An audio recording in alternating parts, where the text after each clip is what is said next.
Welcome back. In this lecture, we're going to explore all the intricacies of fiber. But I'm going to start out by asking you a question. What is a bezoar? Do you know what that is?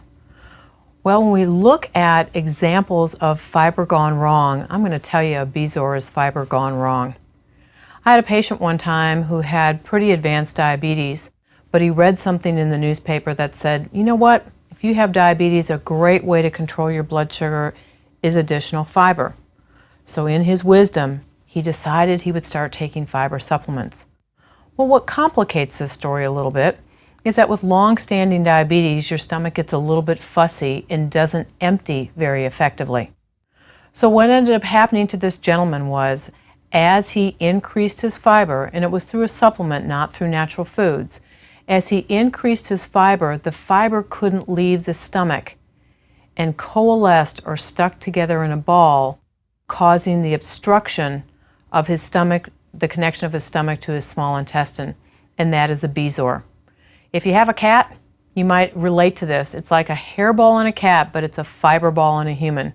So again, a really good example of fiber gone wrong, and a really good example as to why taking a supplement oftentimes is not going to be as great as a natural food. But as we talk about this, we really have to stop and define what is fiber.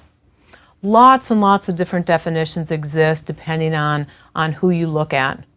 But the Food and Nutrition Board will suggest that total fiber is the sum of the fiber, both dietary fiber and functional fiber. Well, what are those two components? Well, dietary fiber is the non-digestible carbohydrate, because it is a carbohydrate, and lignans, which are the woody portion of the plant that are intrinsic to plant-based foods. So think about it this way. What causes celery to stand erect? What causes that celery to stand erect is oftentimes the non-digestible carbohydrate or the lignan, the woodier portion of that plant. If you've eaten broccoli in the past, you know that the stem of broccoli can be unbelievably woody. The stem of asparagus, unbelievably woody, and that is truly dietary fiber. Now, functional fiber is also non-digestible carbohydrate, but it has some really unique health benefits in human beings. So for example, functional fiber could be the gummy or viscous fiber, the thicker fibers that are found in oatmeal. And this specific type of fiber is called beta-glucan. Beta-glucan lowers your cholesterol. It supports the immune function. So there are lots of studies out there taking a look at the role of oatmeal, and more particularly beta-glucan, in terms of the supporting the immune function. So what we know is that, for example, in athletes, or anyone who trains very vigorously, that in athletes, that intense physical activity actually suppresses your immune system, and one of the fixes to that immunosuppression can be found in your morning breakfast cereal. It can be found in oatmeal in the form of beta-glucan. So that's an example of a functional fiber. It not only lowers cholesterol, but supports the immune function. So certainly lots and lots of definitions exist. And another definition, sometimes a little bit more consumer friendly, looks actually at the physical properties alone. Now these are going to be properties that you as a consumer, when you eat your plant-based foods, you as the consumer can actually look at that food, that high fiber food, and say, aha, I can tell the difference between the two. And we categorize this based on the solubility, or whether that fiber actually dissolves in water. So water-insoluble fiber are things such as the celluloses and the lignans, again, would provide that structural dietary fiber, that woody portion of food.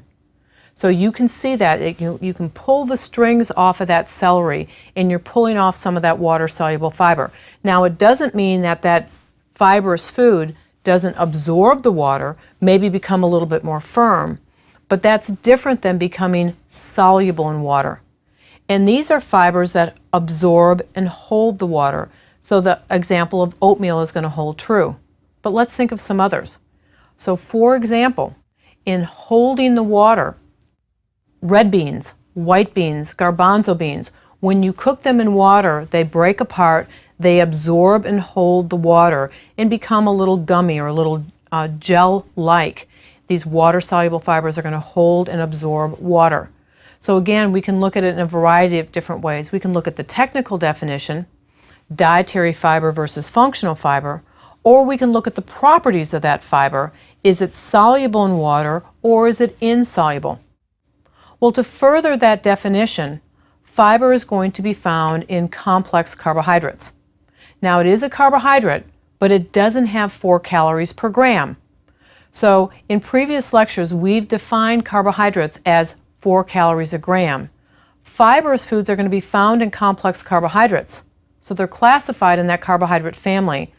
But as opposed to mono and disaccharides, they do not have 4 calories per gram. Now, certainly what can be confusing are other things in our diet that are fibrous. So you might have had a piece of meat that's a little difficult to chew, something might have gristle, something might have connective tissue, but that's not fiber. There might be fibers in those foods, but that's not going to fit our definition of fiber. So again, what are going to be the health benefits of fiber? Well, I'm going to tell you, it depends on the type of fiber that's predominant. If it's an insoluble fiber, this insoluble fiber's primary role is to regulate bowel function, especially the movement of food through the intestines. So as we look at all the products on the market now that are supposed to be natural colon cleansers, for example, I would always argue that insoluble fiber is nature's way of regulating bowel function, and you don't necessarily need to step over into the supplement world. It certainly increases the size of the stool, thus helping to eliminate constipation as part of our American landscape. Sources are going to include, again, those whole wheat products, whole grain breads and cereals, nuts, vegetables, green beans, celery. However, I want to caution you here that if you have an individual who in your family suffers from constipation and you really do need to go to a fiber supplement, keep in mind it is the insoluble fiber. It's the insoluble fiber that promotes the optimal bowel functioning. So if you're going to provide a fiber supplement, why not try something like unprocessed wheat bran? You can buy unprocessed wheat bran in most health food stores, and it's maybe 50 cents a pound. It mixes in lots and lots of different foods. So for example, you can take this wheat bran and mix it in mashed potatoes. You can take wheat bran and mix it in yogurt or applesauce. It is a very, very effective treatment for constipation. And we're going to come back to that because most of the fiber supplements that are on the market, commercial fiber supplements, are not water-insoluble fiber. They're not water-insoluble fiber. So keep in mind that water-insoluble fiber is going to be the best regulator of optimal bowel health. Now, soluble fiber, on the other hand, forms a gel when it's dissolved in water. And it can help to lower cholesterol and also to help to control blood sugar levels or blood glucose levels. Now again, these sources are things that are going to be gummy, that are going to gel, but sometimes you can't tell because Mother Nature has put oftentimes around these predominantly water-soluble fibers an insoluble coating. So this is where it gets a little bit tricky. Oatmeal, classic example.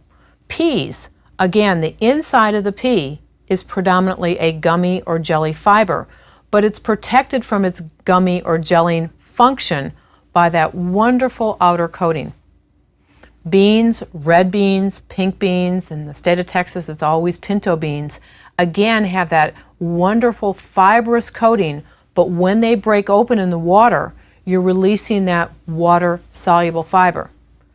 So what the key point here is that not one food is exclusively soluble or insoluble fiber. Barley that you might have in soup is going to be a great example of water-soluble fiber. And now we can also enter the world of dietary supplements, and psyllium. Psyllium fiber is what is going to be found in many of the high fiber breakfast cereals. They're going to, if you look at that nutrition facts panel on the back side, you can look for the word psyllium fiber added. It's also the fiber that's found in Metamucil. Now again, I want you to think about this for a second. we've already defined that the other type of fiber, the water-insoluble fiber, is best for the treatment of constipation. Yet in many commercial products designed for the treatment of constipation are based from psyllium. So if I'm going to go out and buy a commercial product that is psyllium based, it's not going to be as effective as a water-insoluble fiber. Certain other examples of foods that contain predominantly water-soluble fiber are pears. Again, the inside is that gumming fiber. Apples, many citrus fruits, berries, and carrots. Again, this is a gummy, gelling kind of fiber. So, since different plants have different amounts and types of fiber, what's the best way to get an adequate amount of fiber in your diet? Eat a variety of high fiber foods to receive the greatest health benefit. Now, I'm going to caution you here because you didn't hear me say take a supplement. Okay? The American Dietetic Association is stressing to all consumers that the best benefit of a high fiber diet is going to come from the food that we eat and not necessarily the supplement that we take.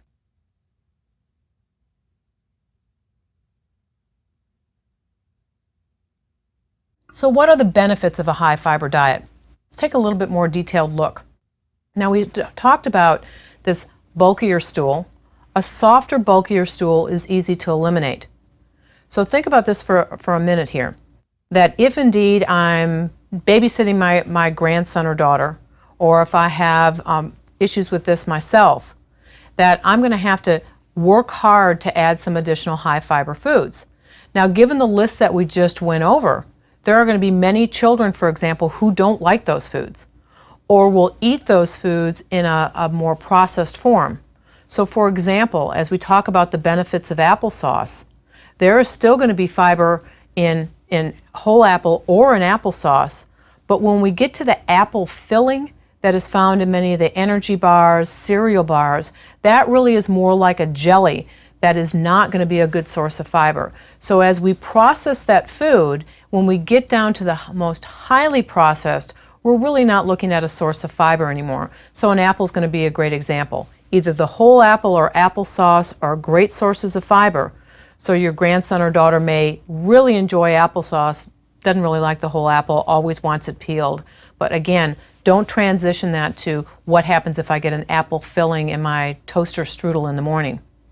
Now it can also solidify loose and watery stools depending on the type of fiber that you take in. So if I take a gumming or gelling fiber, it adds bulk to the stool, but it also holds water. You have to have adequate fluid for that to happen. So again, these water-soluble fibers must have, as part of their matrix, they must have adequate amounts of fluid. If you remember back from previous lectures, we talked about the primary role of the large intestine is to regulate fluid balance. So if I don't have adequate amounts of fluid and I'm taking in a water-soluble fiber, I can actually end up with an impaction, a worst-case scenario of too much fiber in the absence of fluid. Okay, let's give you an example. I worked for years in the HIV population, individuals who have AIDS, and one of the hallmarks of AIDS is chronic diarrhea. How do we blunt that diarrhea? How do we get that water to hold? What we would do is we would use pectin, which if you're familiar with making jelly, it's a water-soluble fiber that helps that fluid to gel. We would take pectin, this unbelievably great water-soluble product, add it to water, and when it got to the large intestine, it would help to hold some of that water in place. So what is diarrhea? Diarrhea is the excessive loss of body fluid. And this was a great way of manipulating that gut physiology, manipulating the type of fiber that you could use to make sure that you had optimal functioning.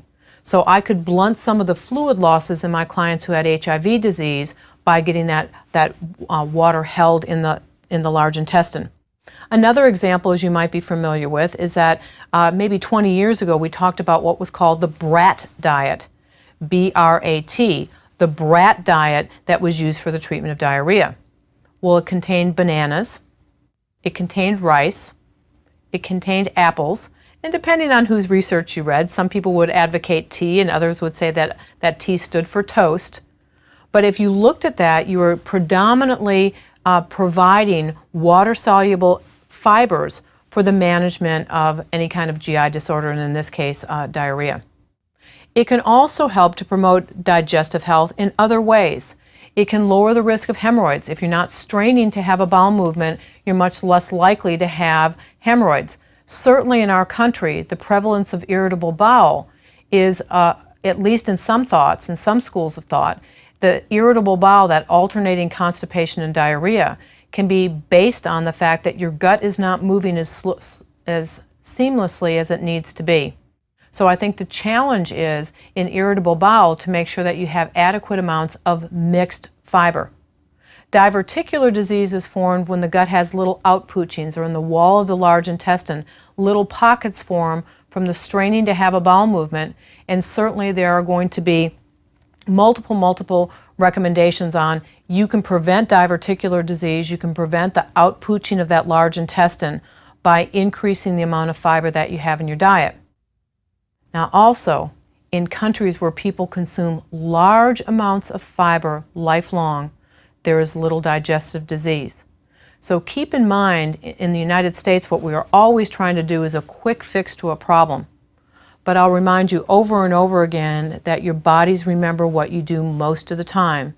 So if most of the time you're trying to promote adequate amounts of fiber, you can help to prevent things from happening. I wouldn't want you to think, well, I have diverticular disease or I have irritable bowel, so the only solution to that, my strategy to solve that problem, is I'm going to go out today and significantly increase my fiber content. In fact, I'd tell you exactly not to do that. Okay, what else can fiber do for us? Well, fiber can also help to lower blood cholesterols, and in that case, help to prevent cardiovascular disease, heart disease. That soluble fiber, those gumming, gelling fibers in beans and oats, flaxseed, oat bran, can actually help to lower LDL. LDL stands for low density lipoprotein, and oftentimes gets the tag as the bad guy. It is the bad cholesterol. It's the kind of cholesterol that adheres to arterial walls, narrowing blood flow. So if I'm able to add more soluble fiber, I can actually lower that. Well, how does that work? Water-soluble fiber binds with bile, which again is about 70 to 75% cholesterol. It binds with bile and it prevents the bile from being normally reabsorbed. So again, in previous lectures we talked about kind of bile physiology. Normally when bile is released from your gallbladder in response to a fatty meal, it helps to emulsify the fat, keeps the oil and water mixed together, and it gets recycled in the large intestine. And normally that's what happens. In the presence of water-soluble fiber, the bile sticks to the fiber, and the fiber causes it to be released or eliminated when you have a bowel movement. So what does the body do? It has to make more bile. Where does it get the raw materials? It gets the raw materials from your blood cholesterol. So this water-soluble fiber works as a real aid in terms of keeping your cholesterol lower. We could also put in here that when you have a lot of water-soluble fiber, those water-soluble fibers make you feel full a little bit longer and can be valuable in the management of weight. Water-soluble fibers, and particularly water-soluble fibers, also can help to control blood sugar levels. For people with metabolic syndrome, and metabolic syndrome is thought of as prediabetes, and we're going to talk about prediabetes, metabolic syndrome, and overt diabetes in future lectures. It can help to improve blood sugar by slowly controlling the absorption of sugar. So if you refer back to the lecture on carbohydrates, these water-soluble fibers help to lower the glycemic index of the carbohydrate that you just consumed. It delays the entry of that food into your blood supply, delays it, and that's what we're looking for.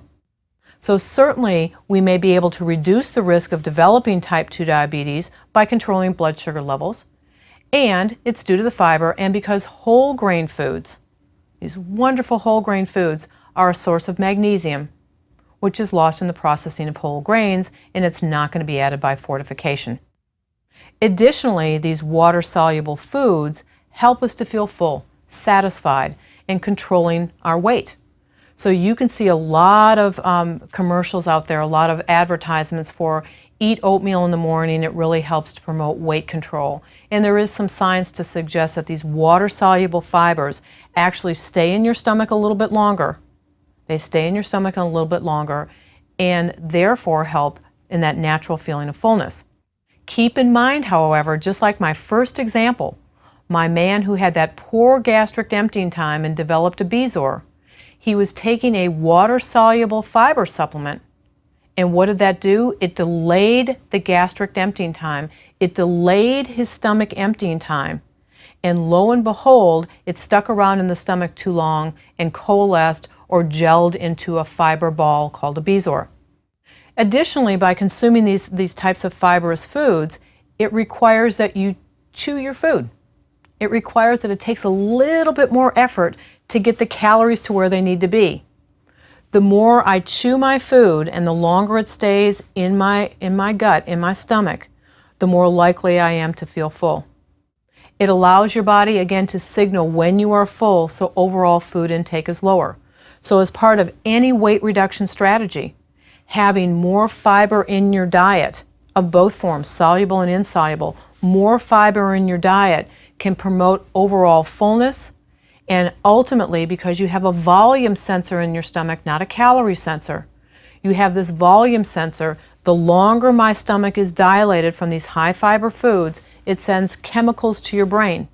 So in essence, it makes a meal seem larger and it makes that meal last longer. So you're satisfied for longer periods of time and feelings of hunger are delayed. Now, keep in mind what's happening here again is the increasing volume triggers those stretch receptors that say, I'm done, I'm full, I don't need any more food. So high fiber diets can oftentimes be termed as less energy dense. So what does that mean? It means fewer calories for the same amount of food. High fiber foods are also nutrient dense, a lot of nutrition packed into that powerhouse high fiber food.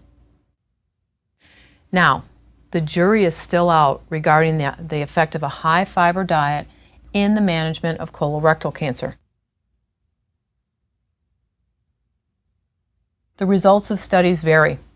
Some show benefits, some show no benefits, and some even show greater risk.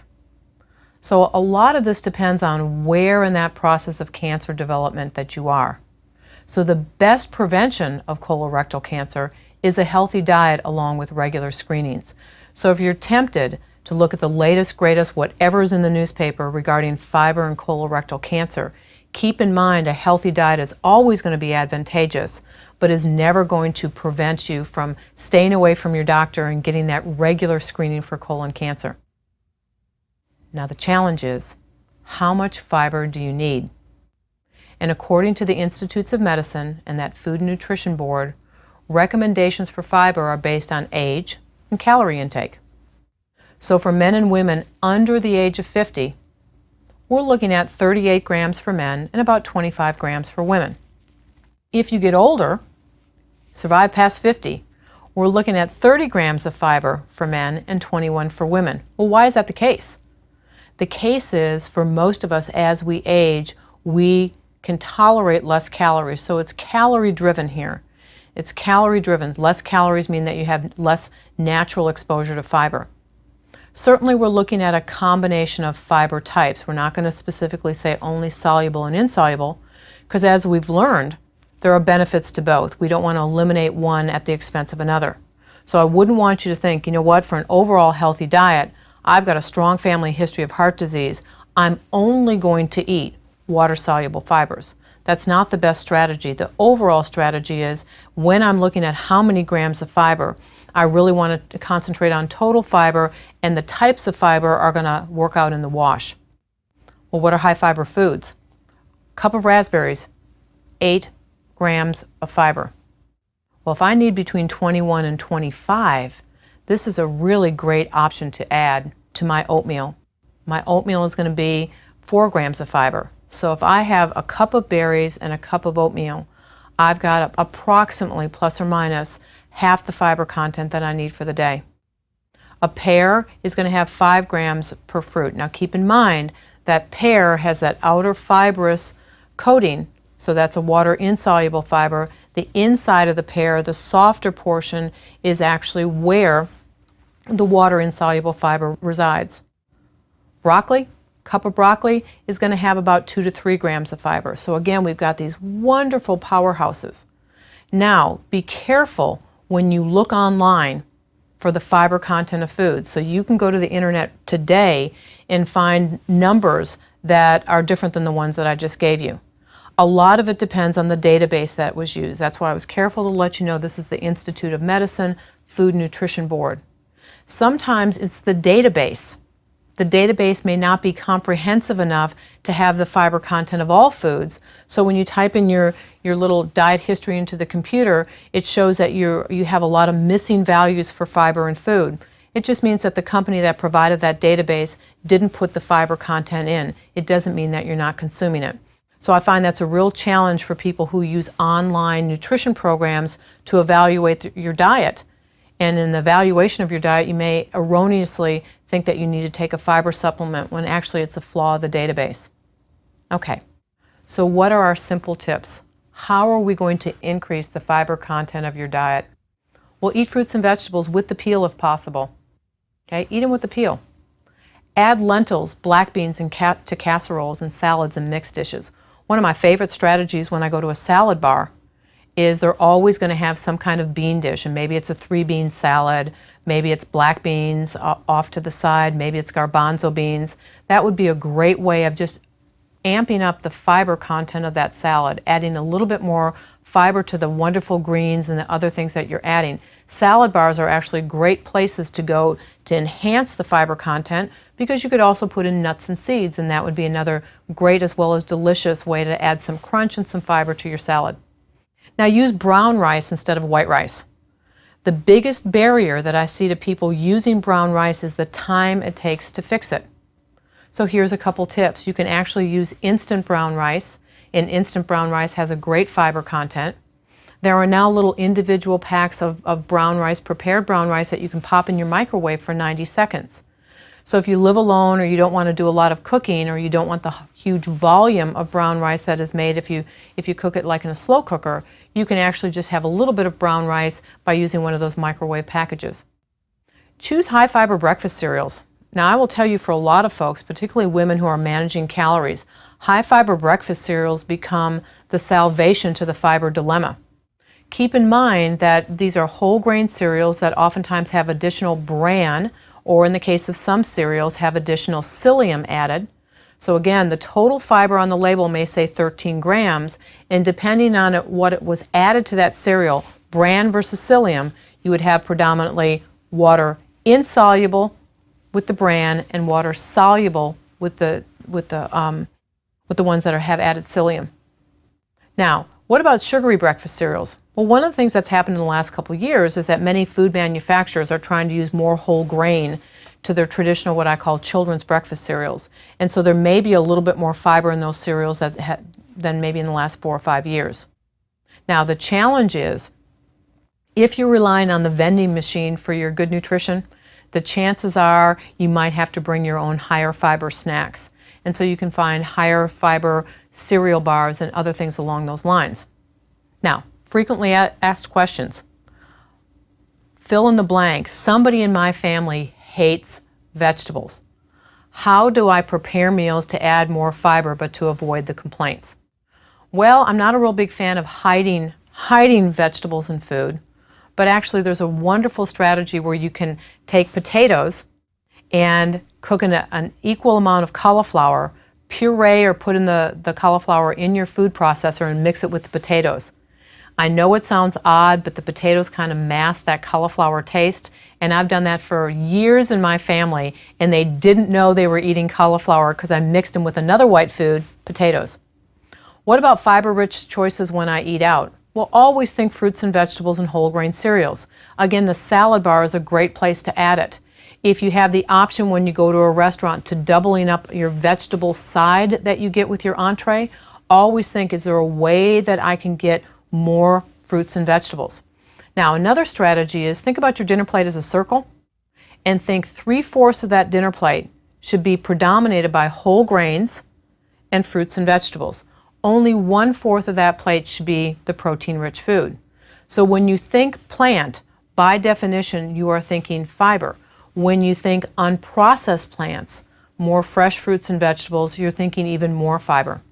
Well, again, is there an example of eating too much fiber? The answer is absolutely yes, and we've defined that with our man with the Bezoar. But if you go and increase the fiber content of your diet too rapidly, you're not going to be a happy camper. And the reason why is that because that fiber is poorly digested and because it's not a source of calories to us as human beings, we can't get any energy out of fiber. What ends up happening is the bacteria that happily live in our large intestine can digest that fiber. They can ferment that fiber into methane gas and all the other issues with flatulence, but the bacteria that live there very happily digest this high fiber food. So what ends up happening is you dump too much fiber into the system too quickly. Your gut cannot adapt that quickly. And so what ends up happening is you end up with diarrhea or really pretty significant abdominal pains. So this is one of these examples of go slow. Don't add significantly more fiber too quickly. So a tip might be take your regular breakfast cereal, your regular oatmeal breakfast cereal, and maybe mix it with a higher fiber breakfast cereal. Gradually reduce the regular cereal, gradually increase the higher fiber breakfast cereal, and your gut will adapt and you are going to be on your way to optimal wellness. Thank you.